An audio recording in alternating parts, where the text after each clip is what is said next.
talk about that time period. Here you get into a band. Did you know Aaron? Did you know the guys? Well, yeah. So I had known Aaron and the gang from. I was in a band called the Scott. Well, going way back. You've I been was coming a to Real the Big shows, Fish fan for like ever. The first time I saw Real Big Fish was I was a freshman in high school, and they played a like school carnival situation, and I saw the band. I was like, I'm gonna be in that band. I don't know how. You went to that? I went to that show. Oh, man. Yeah, and I was like, I have to be in this band. I don't know how. And did I give you a tape for free one time? Yes, you did. I still have that tape. Wow, you still owe me $5. It's true. It's I'll Venmo you. But we from then on, and then it was one of those things where I don't know if anybody else ever had this, but it was when you're a kid and you see bands and like they put out albums, especially back in the day, you're like, no way, I can do that. I'm just a little bric-a-braca. And no way could I have a homemade tape of my own. Yeah, that I made the J card at Kinko's. Yeah. And so, but then I like going to see Real Big Fish that one time. I was like, oh, this is something you can just do with people if they let you. Yeah.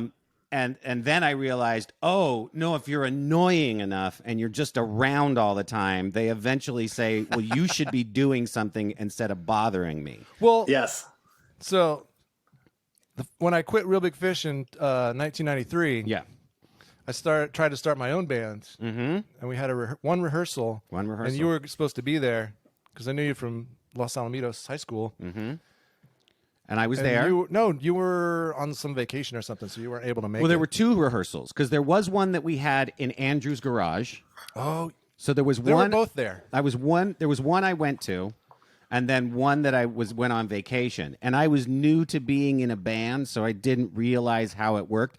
I also had that thing where it's like I was not the most confident child back then, or I didn't know how to mask it behind psychopathy. And so I was like, oh, do I have to call to let you know I might not be at the next practice because we're going on a family vacation? And so I realized later on, after we put out Cheer Up, that was a problem. And so then I started letting people know after Cheer Up what I was doing. Sometimes. But anyway, so he didn't show up to that practice, so that didn't work out. So me and Matt and Andrew started Real Big Fish version 2 up again with me singing lead all the time instead of one song.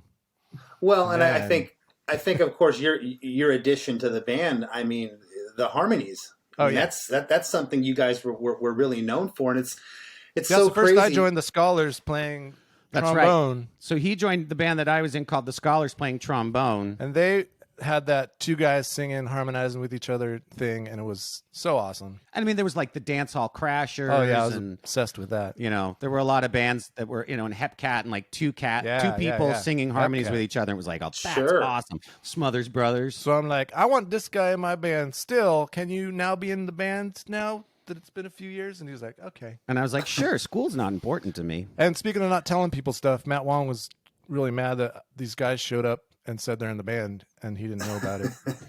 I don't think he ever forgave either one of us for that. Sorry, Matt Wong. Have you guys ever thought about this, though? Have you ever thought about back then? Because none of us knew each other. I mean, we weren't part of your scene, definitely less than Jake. We were over, 1,500, 2,000 miles away over in Florida. So think about all the bands, our band, your band, Goldfinger, that we all kind of sounded like each other a little bit. We had the Upstrokes. It was an amalgamation of all that stuff we were listening. East Coast punk rock, West Coast punk rock. You mentioned Dance Hall Crashers, Operation Ivy. Bands like New York Citizens over in New York that were doing the harmony thing, the Toasters. And it's just amazing. Now with a press of a button, we can hear what someone's doing in another locale. But back then we didn't know, and we were finding out about these bands. Back then you had to search. Yeah. And when I discovered the, what was it? The not Misfits, it's California Ska Quake. Oh yeah, California Ska Quake. When I got that compilation, it's like, this is the sound I'm looking for. Yeah. Well, and I think we all benefited from what happened with the Boss Tones in the early 90s.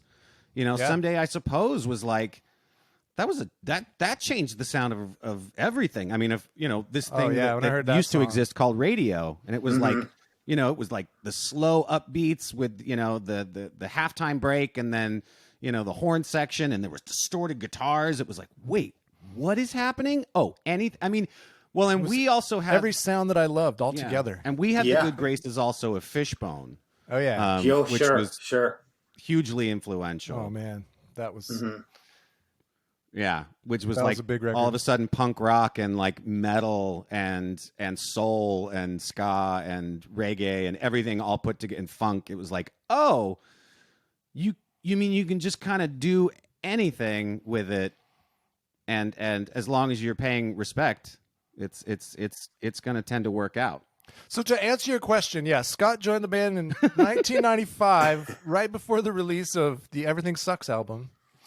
No, but I think I you look back again to that time period, 95, 96, when you guys were first starting. I saw you guys and I thought you were great, but looking back, if I were to go back and look at videos from you in 96, we weren't great. We were all learning our footing and learning our instrumentation, and then you guys were great. I saw you play. Great.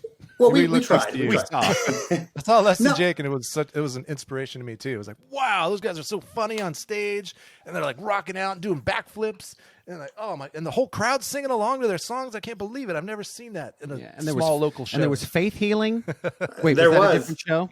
Yeah, but I'm telling you guys, it can't be understated the time that we had. I can speak for all of us because it was every day was something exciting, and every day was just, by the point that time we met you guys, we had just got signed to Capitol. Okay, and some of my listeners may have heard me tell this story, but we were at the crossroads of going to radio for the first time, and they wanted to send our song Johnny Quest Thinks We're Sellouts to radio, and Vinny and I were just like, we can't do that. Real Big Fish is already on the radio with a song called Sellout, okay? And I know there's going to be people probably writing to the Facebook page arguing with me. I'm not looking for an argument here. This is my opinion.